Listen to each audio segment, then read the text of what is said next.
2021-22 মৌসুমের অ্যাশেজে Travis head তখনও আন্তর্জাতিক ক্রিকেটে বড় কোনো তারকার নাম নন। ক্যারিয়ারের প্রথম 19টি টেস্টে মাত্র 2টি সেঞ্চুরি, স্ট্রাইক রেট ছিল 50-এরও নিচে। পরিসংখ্যান দেখে কেউই তাকে ভয়ঙ্কর ব্যাটসম্যান ভাবার সুযোগ পেত না। কিন্তু অস্ট্রেলিয়ার অধিনায়ক প্যাট কামিন্স যেন তার ভিতরে অন্য এক ক্রিকেটারকে দেখেছিলেন। ঠিক জেমস বন্ডের মতো লাইসেন্স টু কিল দিয়ে হেডকে নামিয়ে দিয়েছিলেন। ব্যাটিংয়ে কোনো বাঁধন নয়, কোনো ভয় নয়, শুধু আক্রমণ। ফল মিলেছিল সঙ্গে সঙ্গেই। সেই অ্যাশেজে হেড 2টি সেঞ্চুরি করেন, যার একটি ছিল মাত্র 148 বলে 152। ইংল্যান্ড সেই সিরিজ হারে 4-0 ব্যবধানে। আর ওই পরাজয়ের ধাক্কায় পুরো ইংলিশ ক্রিকেট ব্যবস্থায় বড় পরিবর্তন আসে। প্রধান কোচ ক্রিস সিলভারউড এবং ব্যবস্থাপনা পরিচালক অ্যাশলে জাইলস বিদায় নেন। কিছুদিন পর জো রুট টেস্ট অধিনায়কত্ব ছাড়ান। অধিনায়ক হন বেন স্টোকস, কোচ হন ব্রেন্ডন ম্যাককালাম। সেখান থেকেই জন্ম নেয় বহুল আলোচিত বাজবল দর্শন। 4 বছর পর সেই বাজবল দর্শন নিয়ে স্টোকসের ইংল্যান্ড আবার অস্ট্রেলিয়ায় অ্যাশেজে খেলতে এসেছে। কিন্তু এবার সুবিধা করতে পারেনি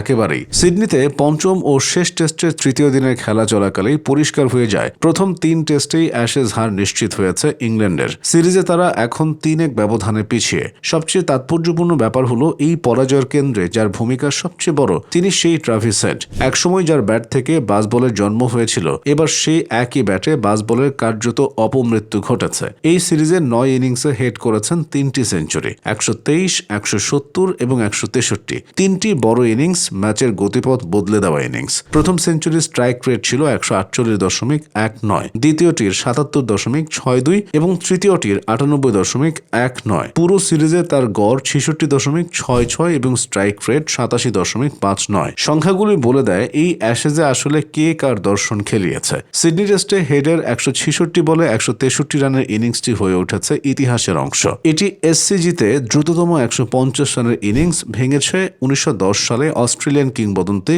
ক্লেম হিলের শতবর্ষী রেকর্ড। অ্যাশেজ ইতিহাসে এটি যৌথভাবে চতুর্থ দ্রুততম 150। 152 বলে 150 পূর্ণ করার পথে হেড পেছনে ফেলেছেন স্যার ডন ব্র্যাডম্যানকেও, যিনি 1930 সালের অ্যাশেজে 166 বলে এই কীর্তি করেছিলেন। গতকাল 91 রানে অপরাজিত থাকা হেড আজ তৃতীয় দিনের প্রথম সেশনেই ইংল্যান্ডের বোলারদের উপর ঝাঁপিয়ে পড়েন।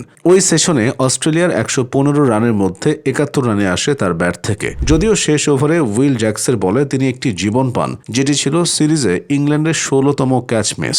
এই ইনিংসটি ছিল হেডের টেস্ট ক্যারিয়ারের 12তম সেঞ্চুরি। অবাক করার মতো ব্যাপার হলো এই 12 সেঞ্চুরির মধ্যে 7টি 150 প্লাস স্কোর। টেস্ট ইতিহাসে প্রথম 12 সেঞ্চুরিতে এর চেয়ে বেশি 150 প্লাস স্কোর ইনিংস আছে কেবল ডন ব্র্যাডম্যান, জহির আব্বাস, বীরেন্দ্র সেবাগ এবং ডেনিস অ্যামিসের, সবারই 8টি করে। অস্ট্রেলিয়ানদের মধ্যে হেডের আগে এই কীর্তি ছিল শুধু ব্র্যাডম্যান এবং স্টিভ ওয়াহের। আরও একটি বিরল কীর্তি, অস্ট্রেলিয়ার যে 7টি ভেন্যুতে হেড টেস্ট খেলেছেন প্রতিটি ভেন্যুতেই তার সেঞ্চুরি আছে। এই অ্যাশেজে তিনি চলতি শতাব্দীতে স্টিভেন স্মিথের পর দ্বিতীয় অস্ট্রেলিয়ান হিসেবে এক সিরিজে 600 প্লাস রান করেছেন। 4 বছর আগে যে ব্যাট থেকে বাজবলের জন্ম, আজ সেই ব্যাটই হয়ে উঠেছে বাজবলের সবচেয়ে বড় সংকট। ট্রাভিস হেড এখন শুধু একজন বিধ্বংসী ব্যাটসম্যান নন, তিনি একটি দর্শনের বিপরীতে দাঁড়িয়ে থাকা এক জীবন্ত বাস্তবতা।